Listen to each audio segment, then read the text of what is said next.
How do microservices architectures consume external APIs? Imagine a busy city where different delivery trucks pick up and drop off packages at various locations. Now, think of microservices as those trucks, each with its own route and purpose. Sometimes, these trucks need to get information from outside sources to do their job better. That's where consuming external application programming interfaces, or APIs, comes into play. A microservices setup. Each microservice works independently but often needs data from outside systems. To do this, they send a request to an external API endpoint. These requests usually follow the Hypertext Transfer Protocol or Hypertext Transfer Protocol Secure, which is the safe version.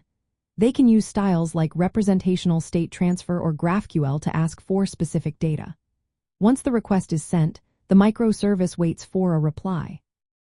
This can happen right away, which is called synchronous communication, or it can happen later, known as asynchronous communication.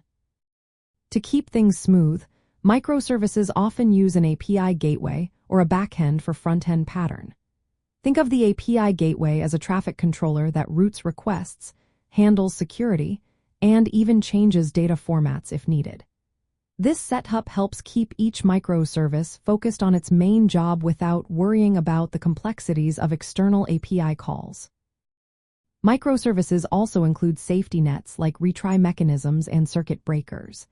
If an external API is temporarily down or slow, the microservice can try again after a short wait or switch to cached data. This keeps the system resilient and prevents failures from spreading. When it comes to communication style, some microservices wait for the external API to respond before moving on. Others send the request and continue working, handling the reply later through callbacks or messaging queues. Security is a big deal when consuming external APIs.